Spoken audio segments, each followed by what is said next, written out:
آئیں گے تم کو طوفان بلا سے خود بچانے آئیں گے، کشتی دین خدا کے ناخدا اختر حسین دل سے آتی ہے مسلسل یہ صدا، اختر حسین نیک خصلت نیک تینت کے چچا اختر حسین۔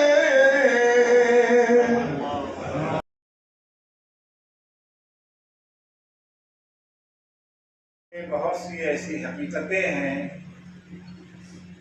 حقیقت ہونے کے باوجود کچھ اسے مانتے ہیں اور کچھ نہیں مانتے۔ توحید ایک حقیقت ہے، کچھ مانتے ہیں کچھ نہیں مانتے۔ حضرت کا خاتم النبیین ہونا ایک حقیقت ہے، کچھ مانتے ہیں کچھ نہیں مانتے۔ مولا کائنات کا خلیفہ بلا فصل ہونا ایک حقیقت ہے، کچھ مانتے ہیں کچھ نہیں مانتے۔ لیکن اس دنیا میں ایک حقیقت ایسی بھی ہے جسے سب توحید کو ماننے والے بھی مانتے ہیں، توحید کے منکر بھی مانتے ہیں۔ خاتم النبیین کی خاتمیت کو ماننے والے بھی مانتے ہیں، نہ ماننے والے بھی مانتے ہیں۔ مولا کائنات کی خلافت بلا فصل کو ماننے والے بھی مانتے ہیں، نہ ماننے والے بھی مانتے ہیں۔ عالم بھی مانتا ہے، جاہل بھی مانتا ہے، غریب بھی مانتا ہے، دولت مند بھی مانتا ہے۔ وہ حقیقت موت ہے۔ موت ہی وہ حقیقت ہے جس سے کسی کو انکار نہیں۔ اگرچہ مرنے کے لیے کوئی تیار نہیں، مرنے کے لیے تیار بھی نہیں ہے، لیکن حقیقت سے ہاں کسی نے پوچھے ہاں پہ مرنا ہے، یقین ہے کہ مرنا ہے مگر یاد نہیں رہتا کہ مرنا ہے۔ اگر مرنا یاد رہ جائے تو شاید ہماری زندگی ویسی نہ ہو جیسی ہے۔ ہمارے بزرگوں نے جو سیوم 10واں 20واں 40واں چھماہی برسی کے رسم رکھی ہے، ظاہر سی بات یہ رسم ہے، کوئی حکم اسلام نہیں ہے۔ اسلام نے نہیں کہا کہ آپ سیوم منائیں، آپ 10واں کریں، منع بھی نہیں کیا ہے، اس سے روکا بھی نہیں ہے، 20واں کریں 40واں کریں۔ ہمارے بزرگوں نے تو رسم قائم کر دی، بڑے عقلمند ہوا کرتے تھے۔ جو رسمیں انہوں نے قائم کی ہیں بہت سوچ سمجھ کے، اس کے پیچھے بڑی حکمتیں ہوا کرتی تھیں۔ شاید ان رسموں کا ایک مقصد یہ ہو کہ ان مجلسوں میں آنے والے کو اپنی موت بھی یاد آ جائے۔ سے مرحوم اختر حسین صاحب یہاں بیٹھ کھانا نہ کھائیں، بلکہ یاد رکھیے کہ آج ان کا 40واں ہے، کل ہمارا بھی۔ تو ہم موت کے قائل تو ہیں، لیکن موت کو یاد نہیں رکھتے، بھول جاتے ہیں کہ ہمیں مرنا ہے۔ اشیاء کہ اگر یاد رہے، اگر کسی کو یہ کہہ دیا جائے کہ اگلے ہفتے آپ کو مرنا ہے، یقین ہو جائے۔ اگرچہ ہفتہ کیا، ہمیں تو اگلے لمحے کا بھی نہیں پتا، اگلا جملہ بھی ہماری زبان سے ادا ہو سکے گا یا نہیں۔ ممبر پہ خود سے گئے ہیں، خود سے اتریں گے یا اتارے گئے، ایسے واقعات بہت ہو چکے ہیں۔ ملیشیا میں قرآن مجید کی قراءت کا انٹرنیشنل مقابلہ ہو رہا تھا۔ قاری قرآن بڑی اچھی آواز میں، بڑے اچھے لہن سے سورہ ملک کی ابتدائی آیت کو اس نے شروع کیا۔ تبارک الذی بیدہ الملک، ہوتے ہوتے یہاں تک آیا وَهُوَ الْعَزِيزُ الْغَفُورُ۔ عزیز تک تو کہا، غفور کا لفظ آنے سے پہلے پہلے اللہ کو پیارے ہو۔ نوگاواں شہزادی کا واقعہ ہے۔ عالم دین مولانا یہ منصور صاحب مرحوم محفل میں بیٹھے ہوئے ہیں، شاعر قصیدہ پڑھ رہا ہے، وہ تعریف کے لیے ان کا ہاتھ اٹھا ہوا ہے، اٹھا کا اٹھا رہے ہیں. نہ جانے کتنے کی مثالیں موجود ہیں. میں بیان کر کے آپ کا وقت نہیں دینا چاہتا. تو اگلے لمحے کا بھی کوئی بھروسہ نہیں ہے، اس کے باوجود ہمیں اس بات کا یقین نہیں ہے کہ مرنا ہے. اگر موت کا احساس ہو جائے، چند دن رہ گئے ہیں، پھر دیکھیے کہ زندگی کیسی ہوتی ہے. ہم نے وہ منظر دیکھا ہے، جن کی عمریں ہماری حد تک کی ہوگی، مجھے یاد ہوگا کوئی 80 کا واقعہ ہے، شاید سن 80 کا. ہندوستان میں خبر عام ہو گئی کہ اسکائی لیب گرنے والا ہے. آ گئی یار، اسکائی لیب گرنے والا ہے، یہ حقیقت کی گرنے والا ہے. اس کے ساتھ ساتھ کچھ افواہیں بھی آ گئی. اسکائی لیب گرنے والا ہے، مکمل تباہی ہوگی، سب مر جائیں گے، اسی کے ساتھ زلزلہ بھی آئے گا، زلزلے کے ساتھ ساتھ سورج گرہن بھی لگے گا، اور جس کی نگاہ سورج پہ پڑ جائے گی وہ اندھا ہو جائے گا. ایک طرف سے مشکل یہ تھی کہ زلزلہ آئے گا تو گھر کے اندر نہیں رہ سکتے، باہر نکلتے ہیں تو سورج گرہن ہے، کہیں آپ نظر پڑ گئی تو کیا ہے. عجیب عالم تھا، ہر چہرے پر موت کا سایہ صاف نظر آ رہا، مردری چھائی ہوئی تھی. اور زمانے میں ایران میں رہتا تھا، اتفاق تو ایام میں آیا ہوا تھا گھر میں. جن لوگوں کو ہم نے کبھی مسلح کے پاس نہیں پایا تھا، اب عالم یہ تھا کہ مسلح سے اٹھنے کو تیار. ارے موت کا تو مانتے سب ہے کہ مرنا سب کو ہے. اسلام بھی اسی کا قائل ہے، کل نفس ذائقۃ الموت. ہر شخص کو موت کا مزہ چکھنا ہے، بچ کوئی نہیں سکتا. اور یہ ایک ایسا قانون ہے جس میں کوئی استثناء نہیں. ہر دفعہ قوانین بنتے ہیں، اس میں کچھ لوگوں کو چھوٹ مل جاتی ہے. استثناء اگرچہ قانون میں استثناء نہ ہو، عمل میں استثناء ہو ہی جاتا ہے. ٹریفک میں اگر لائٹ ریڈ ہو گئی ہے تو آپ کو آگے بڑھنے کی اجازت، قانون تو سب کے لیے ہے نا. لیکن اگر پردھان منتری کا قافلہ جا رہا ہے وہ رکے گا، چیف منسٹر کا قافلہ جا رہا ہے وہ نہیں نہ رکے گا. لیکن موت وہ قانون ہے جہاں کوئی چھوٹ نہیں ہے. حد تو یہ ہے وہ ہستی جو جانے کائنات ہے، جو وجہ تخلیق کائنات ہے، اگر وہ نہ ہوتا تو کائنات پیدا نہ ہوتی. اللہ اپنے حبیب کو خطاب کر کے کہتا ہے لولاک لما خلقت الافلاک. یہ میرے حبیب اگر تمہیں پیدا کرنا مقصود نہ ہوتا یہ کائنات بناتا ہی نہیں. اپنے اس محبوب حبیب سے اللہ کہتا انک لمیت، میرے حبیب مرنا تو آپ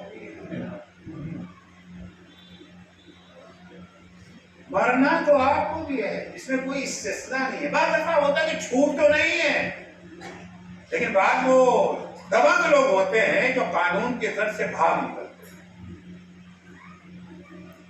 مثال کے طور کے پر ہندوستان میں کسی کو قتل کیا، قتل کر کے بھاگ کر پاکستان چلے گئے، تو قانون تو ہے اسے پکڑنے کا، مطلب آپ پکڑ سکتے ہیں. بھاگ گئے نا، قانون کی دسترس سے نکل گئے. ارے 36 انچ کا سینہ بھی انہیں نہیں لا پاتا. ہندوستان میں جرم کر کے بھاگ گئے، وہ بھی ایک آتما ہے نا. لیکن نہیں، موت وہ قانون ہے، بھاگ بھی نہیں سکتے.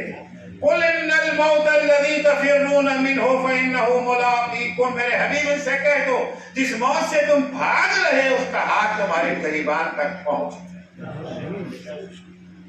بھاگ نہیں سکتے. کہاں جاؤ گے بھاگ کے؟ ہندوستان سے بھاگ کے پاکستان جاؤ گے، ایشیا میں جرم کر کے امریکہ چلے جاؤ گے، جہاں جاؤ گے وہاں اللہ کی حکومت.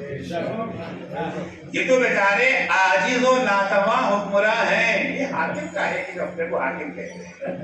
یہ اتنے عاجز ہیں کہ اگر ان کی قلمروں سے کوئی نکل گیا تو پھر اسے پکڑ نہیں سکتے. اسی لیے ہوتا جیسے ایک جرم ہوا سرحدیں سیل کر دو. کیوں سرحدیں سیل کر؟ بھاگ نہ جائے. بعض جرائم وہ ہیں ہمارے ہاں آدھے جرم پر سزا ملتی ہے، پورے پہ نہیں. جرم اگر ادھورا ہے تب تو سزا ملے گی، اور اگر جرم مکمل ہو گیا یہ سزا نہیں ہے۔ خودکشی جرم ہے نا، خودکشی جرم ہے۔ کسی نے زہر کھا لیا، زہر کھانے کے بعد خاندان والے آ گئے، وہ خبر مل گئی، جلدی سے اٹھا کے لے کے گئے، ایک اچھا ڈاکٹر بھی مل گیا، بچ گئے۔ ادھر ہی اسپتال سے نکلے، ادھر پولیس آ گئی، کیا اسپتال چلیے، اب کہاں بھائی آپ نے خودکشی کی تھی۔ جرم پورا ہے کہ ادھورا؟ جرم ادھورا ہے۔ اچھا خدا نہ خواستہ آہستہ وقارب کو آنے میں تاخیر ہوئی، ڈاکٹر نہ ملا، زہر اثر کر گیا، مر گئے، جرم پورا ہو گیا نا۔ اب کوئی پولیس والا نہیں آتا، لے جاؤ انہیں سزا دو، کہ اب یہ ہمارے بس میں نہیں رہ گئے، یہ تم ہو تو تمہاری حکومت محدود ہے، وہ اللہ کی حکومت ہے، ارے مر کے بھی تو ہمارے ہی پاس آؤ گے۔ صلوات پڑھیں گے محمد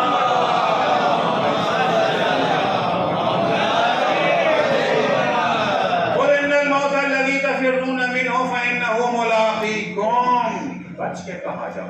اچھا بات ہوتے بھاگیں گے نہیں، مقابلہ کریں گے، طاقتور ہوتے ہیں، بہو بلی ہیں، مقابلہ کریں گے، طاقت ہے ہمارے پاس، جائیں گے نہیں، بھاگیں گے نہیں۔ لیکن موت کا تو مقابلہ بھی نہیں ہو سکتا۔ مریں گے کیسے؟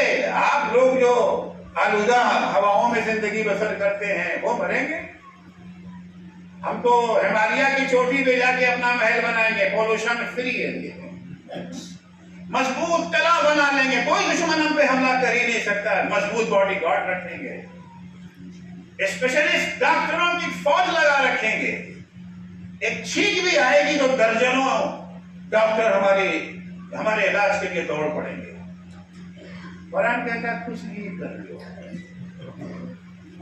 یدرککم الموت ولو کنتم فی بروج مشیدہ، مضبوط ترین قلعوں میں جا کر کے بھی بیٹھ جاؤ، موت کا پنجہ تمہارے گریبان تک پہنچ جائے۔ یہ وہ حقیقت ہے جسے دنیا بھی مانتی ہے، اسلام بھی اسی کا قائل ہے۔ بس اختلاف یہاں سے شروع ہوتا ہے کہ مرنے کے بعد کیا ہے، مرنے کے بعد کیا ہے، اے مرنے کے بعد کچھ ہے یا نہیں ہے۔ دو تصور ہے، ایک تصور یہ کہ موت کے بعد کچھ بھی نہیں، زندگی اور موت ہے کیا؟ ابھی سنا آپ نے شعر نا، زندگی کیا ہے عناصر میں ظہور ترتیب، موت کیا ہے یعنی اجزا کو پریشان قصہ تمام فائل پر۔ مرنے کے بعد کچھ نہیں ہے، نہ سزا ہے نہ جزا ہے، زندگی ہی نہیں ہے۔ حیات ہوتی تو سزا اور جزا کا تصور آئے گا نہیں۔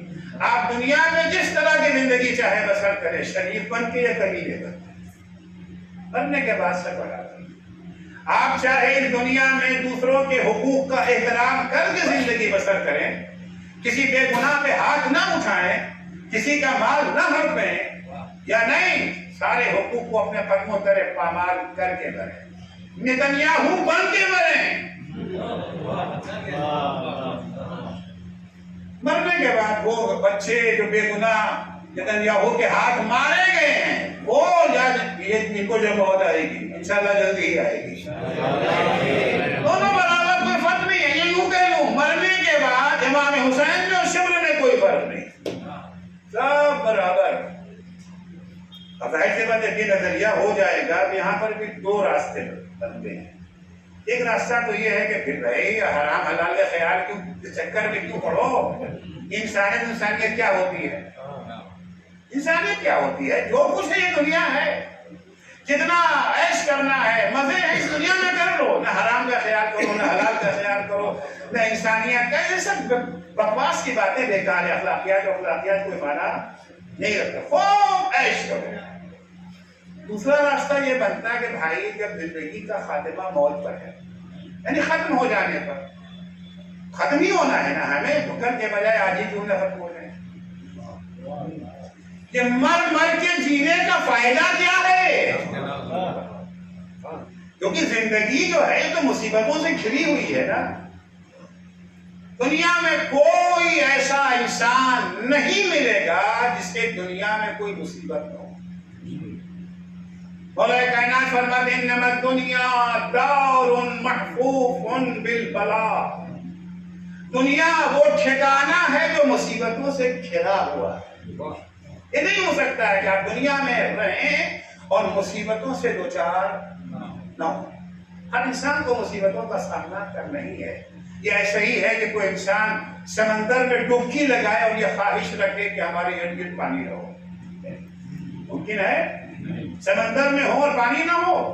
جس سمندر میں پانی نہ ہو وہ سمندر نہیں صحرا ہے۔ جس دنیا میں مصیبت نہ ہو وہ دنیا نہیں ہے، جنت ہے۔ دنیا مصیبتوں سے، ہاں مصیبتوں اور مصیبت میں فرق ہے۔ ہر ایک کی مصیبت کا انداز الگ ہے۔ ہم جگہ سمجھتے ہیں نا بھائی ان کے تو مزے ہی مزے ہیں، انہیں مصیبت سے کیا تعلق، ہم سے زیادہ مصیبت ہے۔ ہم بڑے اس سے کہتے ہیں صاحب مزے تو اڈانی کے ہیں، مزے تو امبانی بھائیوں کے ہیں، ہم غریبوں کے پاس کیا ہے؟ ہم تو مصیبت ہی میں گھرے ہیں۔ ارے ہم سے زیادہ وہ دو چار مصیبت ہیں۔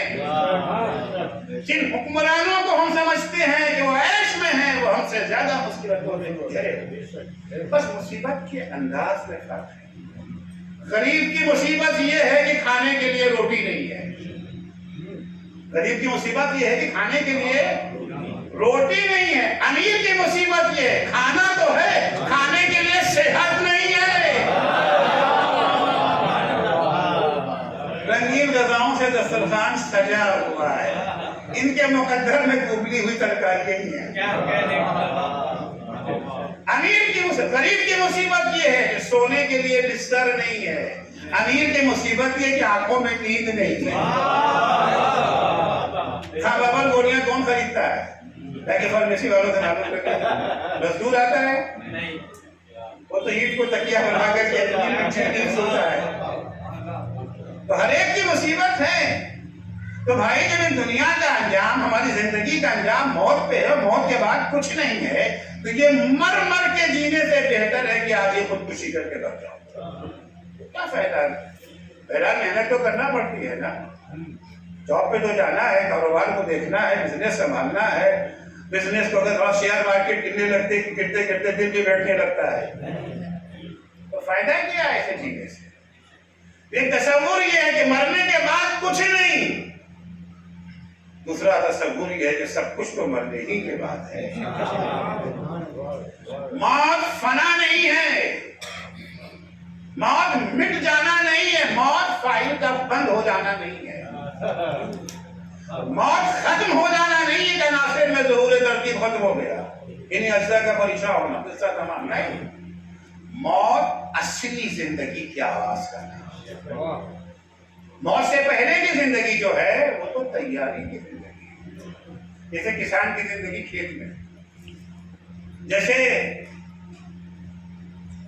کارکنوں کی زندگی آفس میں، جیسے دکاندار کی زندگی دکان پر۔ دکان کی زندگی اصلی زندگی ہے، آفس کی زندگی وہ تو 8 گھنٹہ کام کرتے ہیں، 16 گھنٹہ آرام کرنے کے لیے، تو اصل مقصد تو گھر ہے نا، دکان نہیں ہے۔ اسی طریقے سے دنیا کی زندگی تیاری کی زندگی ہے، اصلی زندگی جو ہے موت کے بعد شروع ہوتی ہے، جیسی تیاری ہوگی ویسی وہاں زندگی، ویسی ہی وہاں کی زندگی ہوگی جیسی ہم نے یہاں پر پیغمبر اکرم صلی اللہ علیہ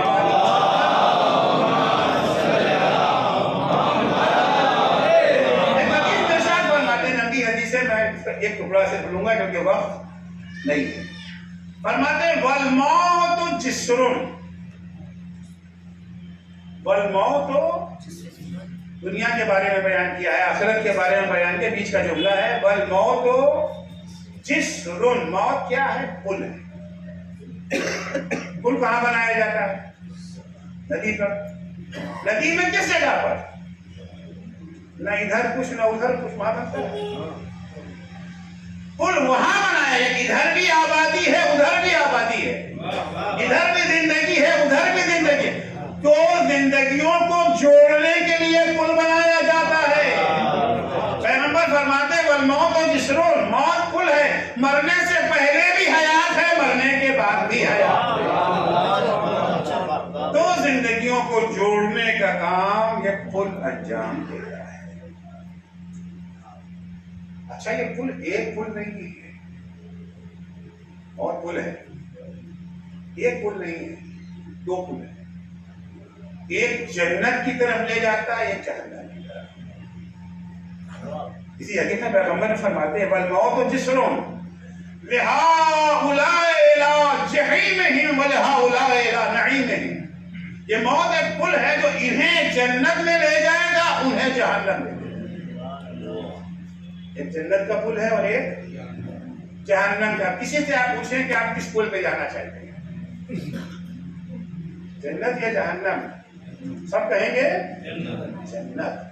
بچہ بھی کہے گا، بوڑھا بھی کہے گا، حتیٰ وہ جو جنت کی خوشبو نہیں سونگھ سکتے وہ بھی کہیں گے. آپ بلبلا سے پوچھیں کہاں جانا ہے، کیا جواب ہے؟ عمر سعد سے پوچھیں تجھے کہاں جانا ہے، عمر سعد کا جواب کیا ہوگا؟ عمر سعد کا جواب یہی تو ہوگا نا کہ مجھے بہشت میں جانا ہے. بس شبہ عاشور جب عمر سعد نے امام حسین پر حملے کا حکم دیا تھا تو کیا کہا تھا؟ یا خیل اللہ ارکبی وابشری بالجنہ، اے سپاہیان خدا حسین پہ حملہ کرو تمہیں جنت کی بشارت ہے. جنت کے جوانوں کے سردار کا گلا کاٹ رہے تھے جنت میں جانے کی. جنت میں کوئی جگہ ہے جس کی خواہش سب کو ہے. ظاہر سے بات ہے کہ جس کو پل جنت کی طرف لے جائے گا سب کوئی تو آئیں گے نا. جہنم والے پل پہ تو کوئی جانے کو تیار نہیں، سب جنت میں چلے جائیں گے. موت تو سب کو آنی ہے نا. نیاز کیا کہ دو پل ہے، ایک جنت کا ایک جہنم کا. ہر پل کا اپنا ٹول ہے. تو ہم لوگ ٹول سے آشنا ہو گئے نا، پہلے نہیں جانتے تھے ٹول کیا ہوتا ہے. یورپ امریکہ والے جانتے تھے ٹول کیا ہے، لیکن الحمدللہ ہماری لائق حکومتوں نے ہمیں بھی اپنا علم دے ہی دیا. امتحان ہمیں بھی ہو گیا کہ ٹول ہوتا ہے. تو جس پل کا جو ٹول ہے وہ تو آپ کو دینا پڑے گا نا. ٹول دیے بغیر تو آپ آگے بڑھ نہیں سکتے، ناممکن ہے نا. تو جنت کے پل کا ٹول کیا ہے؟ سوال ہے نا بھائی، سب کو جانا ہے جنت میں. جتنے بھی ہیں ایک انسان بھی ایسا نہیں ہے جو جہنم میں جانے کا خواہش مند ہو. سب کی آرزو ہے ہمیں جنت میں جانا ہے. جنت میں جانے کا پل ہے، پل کا ٹول ہے. وہ ٹول ہے کیا؟ جو بتا دے بھی ٹول کیا ہے اس کے ہم کتنے احسان مند ہوں گے. آپ اگر ٹول دیے چلے گئے اس کے بعد وہاں سے لوٹا دیے گئے. اچھا پل ہے دو ہی، تیسرا تو ہے نہیں. وہاں سے بھجائے گئے تو یہی تو رہ گیا. پھر مجبوراً جہنم کے پل پہ جانا پڑے، اور جہنم کے پل پہ جا کے جنت میں نہیں جا سکتے. جس پل پہ جائیں گے پہنچیں گے وہیں پر. البتہ یہ فریڈم ہے یا آزادی ہے کہ آپ دو پل چاہیں اپنا لیں، مجبور نہیں ہے. لا اکراہ فی الدین بہت لوگ بیان کرتے ہیں نا، نماز پڑھ لو کہتے لا اکراہ فی الدین، جبر تھوڑی ہے. روزہ رکھ لو لا اکراہ فی الدین، ہاں لا اکراہ فی الدین. جبر زبردستی آپ کو جنت کے پل پہ نہیں لے جایا جائے گا. آپ کی اپنی مرضی، جس پل پہ جانا چاہتے جائیے، مگر جہاں جانا ہے وہاں کا ٹول لے جائیے. اب وہاں کا ٹول کون بتائے گا؟ دیکھیے ہم لوگ بڑے خود غرض لوگ ہیں. ہم اہل بیت سے خامخواہ محبت نہیں کرتے. ہم جو اہل بیت سے عشق کرتے ہیں بلا وجہ نہیں ہے. انہوں نے ہمیں وہاں کی خبر دے دی جہاں کی خبر دینے والا کوئی نہ تھا. انہوں نے وہاں کی خبر ہمیں دی. کون بتا سکتا تھا کہ جنت کا ٹول کیا ہے؟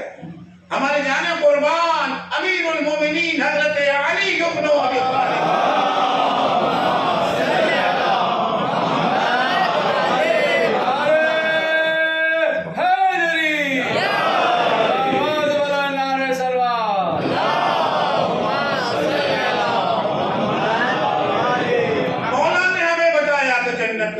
جنت کے پل کا ٹول کیا ہے؟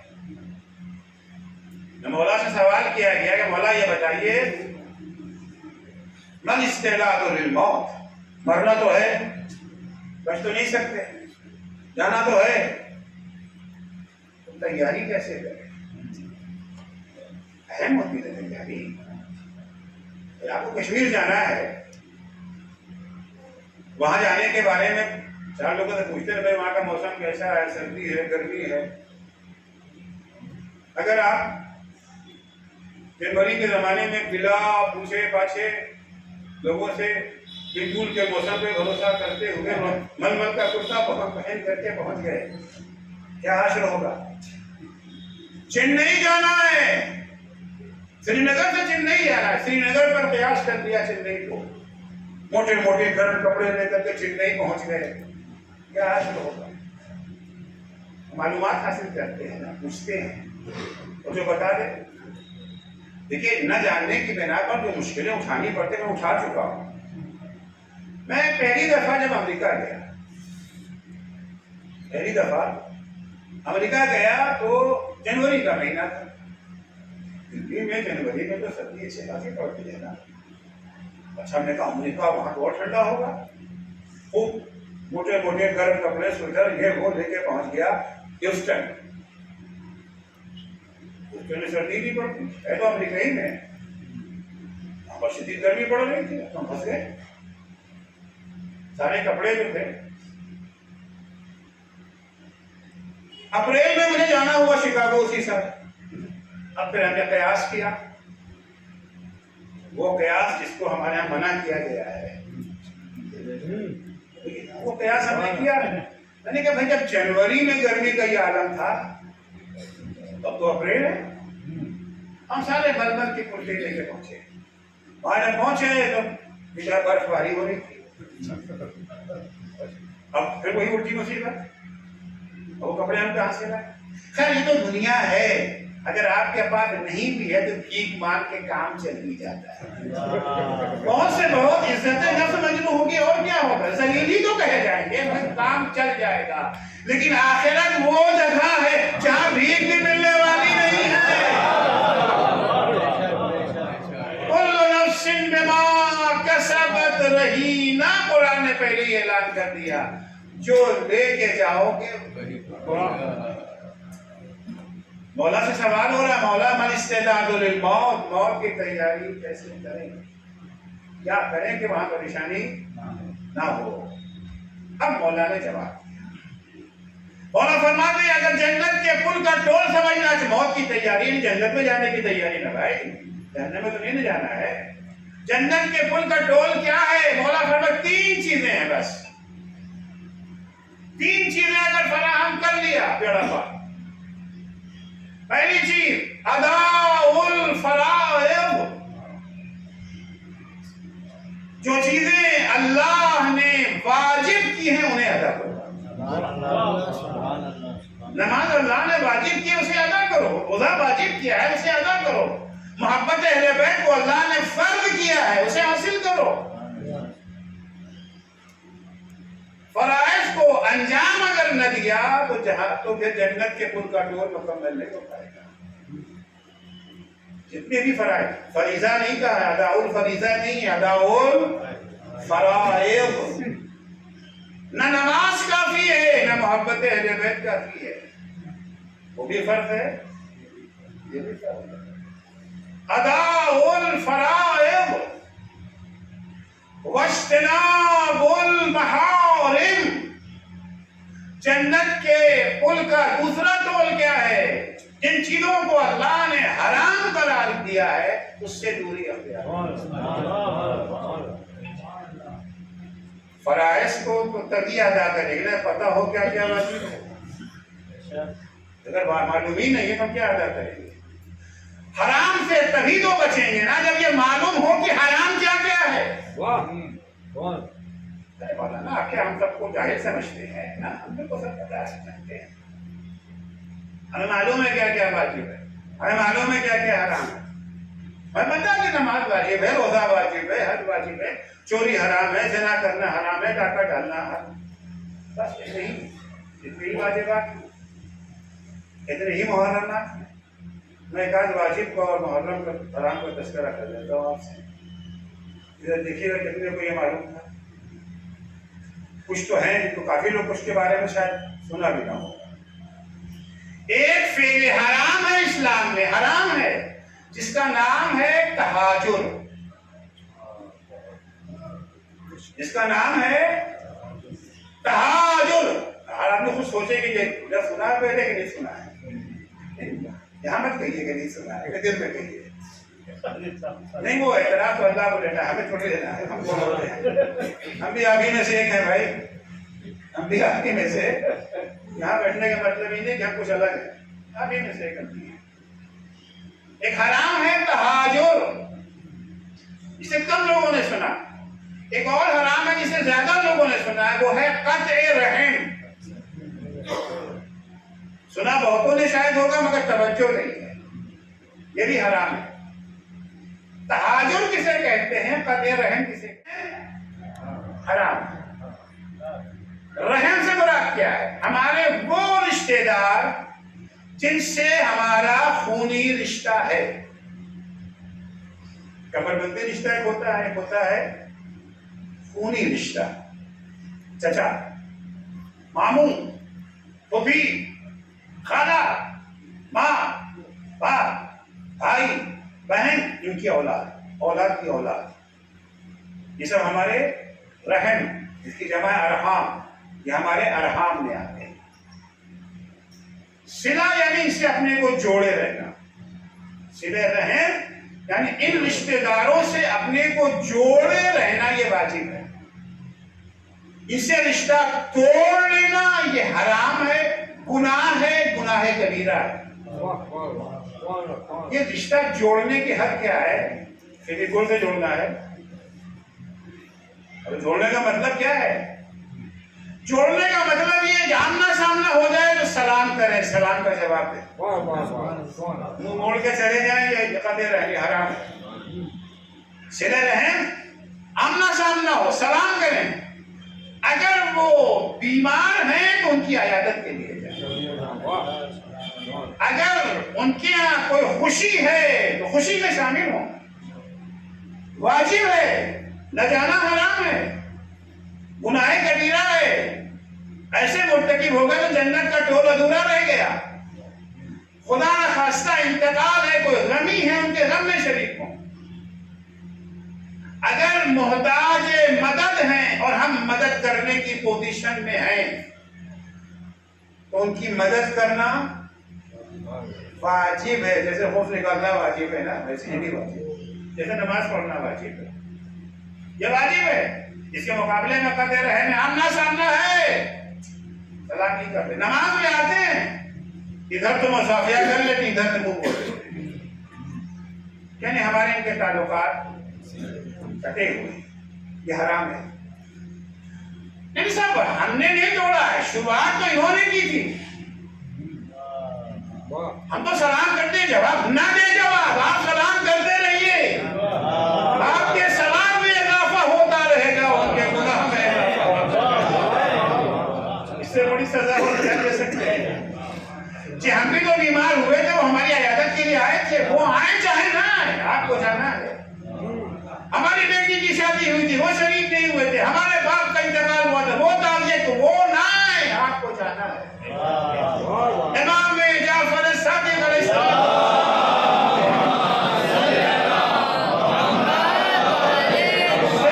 من قطعت، تو تم سے رشتہ توڑ رہا ہے، تم اس سے رشتہ جوڑو.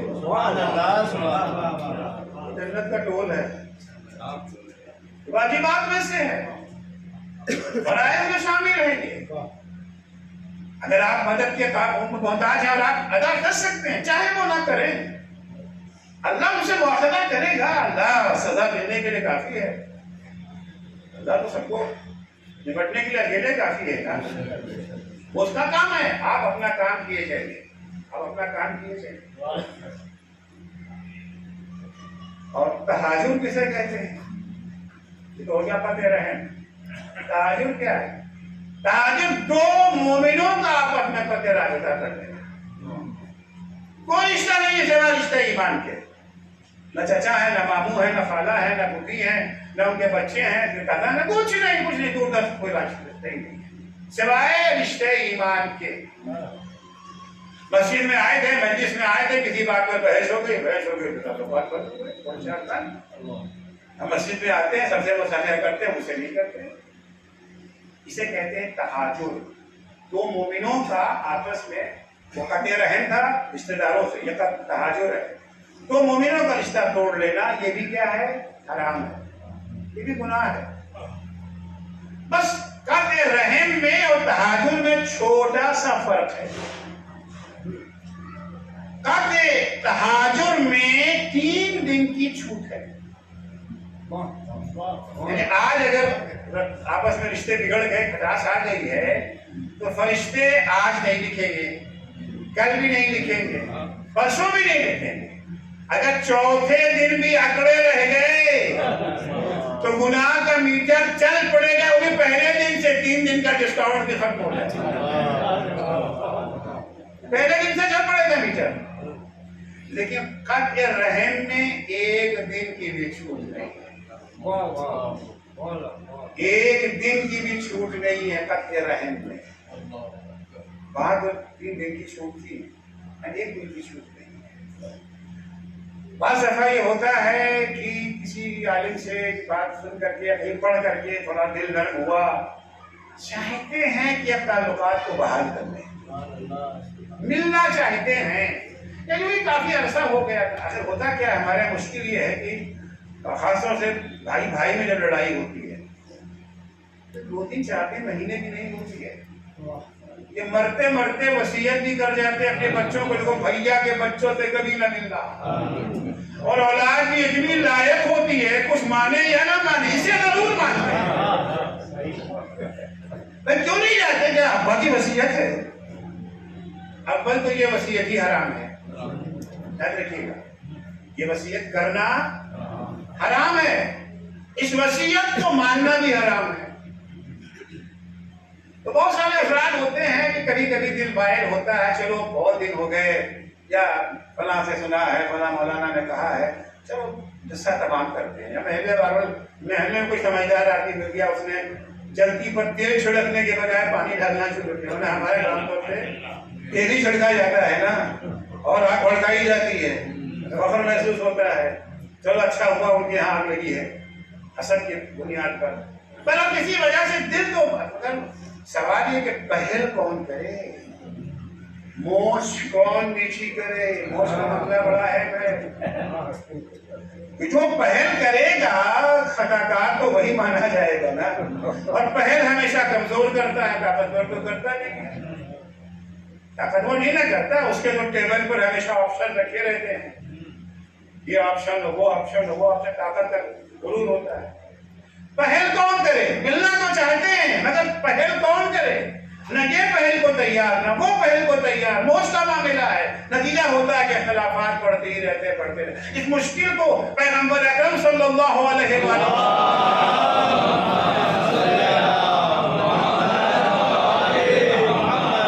پہل کون کرے؟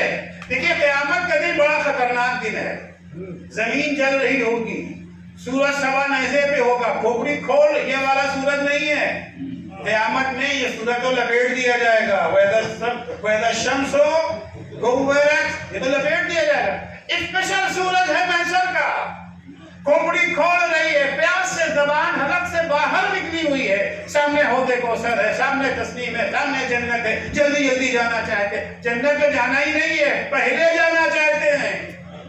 پیغمبر فرماتے جنت میں پہلے وہی جائے گا جو اختلافات کو حل کرنے میں پہل کرے گا۔ تم آج آگے بڑھو، کل اللہ تمہیں آگے بڑھائے گا۔ صلوات پڑھیں گے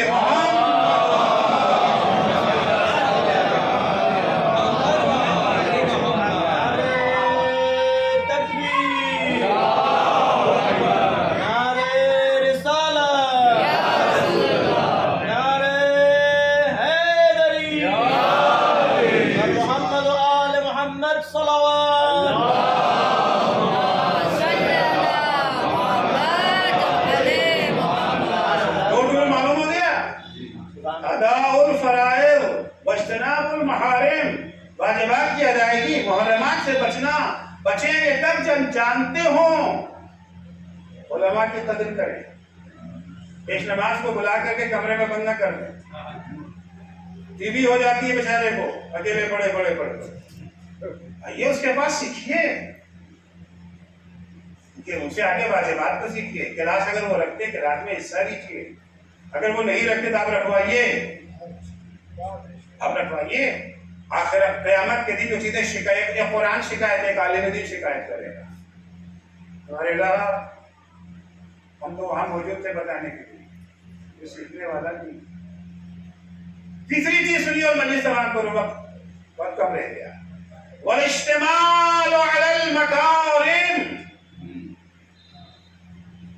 پہلا کیا ہے؟ ٹول واجبات کی ادائیگی، دوسرا حرام چیزوں سے دور، تیسرے اخلاقی اقدار سے اپنے کو آراستہ کر لینا۔ اخلاقیات جو ہیں، اخلاقی اقدار و اخلاقیات کیا ہیں، محاسن اخلاق کیا ہے، مکارم اخلاق کیا ہے، موقع نہیں رہے گا مجھے بیان کرنے۔ اخلاقی ویلیوز اور اخلاقی اقدار رکھیے گا۔ غیر قومیں آپ کی نماز دے کر کے آپ سے محبت نہیں کریں، آپ کا روزہ دے کے آپ سے محبت نہیں کریں گی، آپ کا مجلس و ماتم دے کے آپ سے محبت نہیں کریں گی۔ اگر وہ آپ سے محبت کرتی ہیں تو آپ کے اخلاق اور آپ کے اگر ہم اخلاقی اقدار سے آراستہ ہو جائیں، اسلام نے جتنی اہمیت نماز و روزے کو دی ہے اس سے زیادہ اہمیت اخلاقیات کو دی ہے۔ پیغمبر اکرم صلی اللہ علیہ وآلہ وسلم فرماتے ہیں،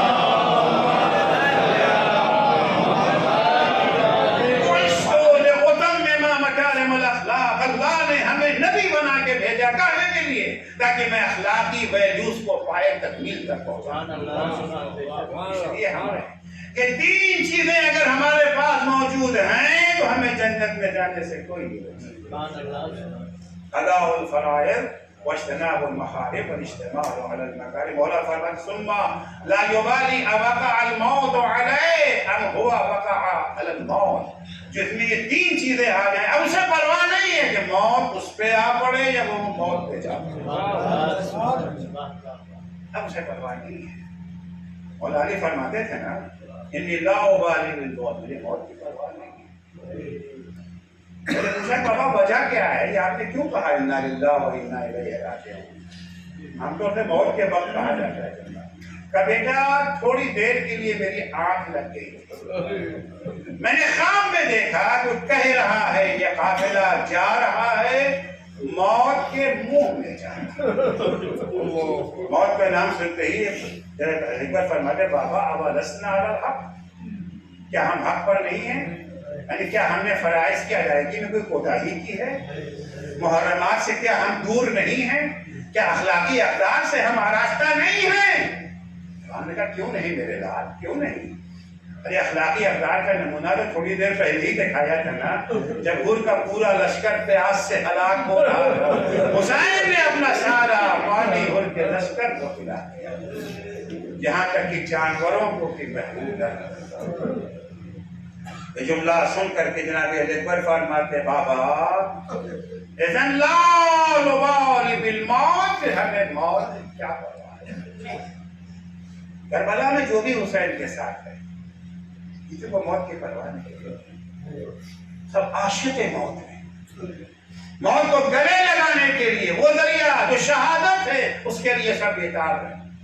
لیکن مشکل یہ ہے کچھ خواتین ہیں جن سے جہاد ثابت ہے، جن سے جہاد ثابت ہے، انہوں نے میرا انتظام کر لیا۔ اگر ہم جہاد نہیں کر سکتے ہیں اپنی گود کے بالوں کو تیار کر کے ہم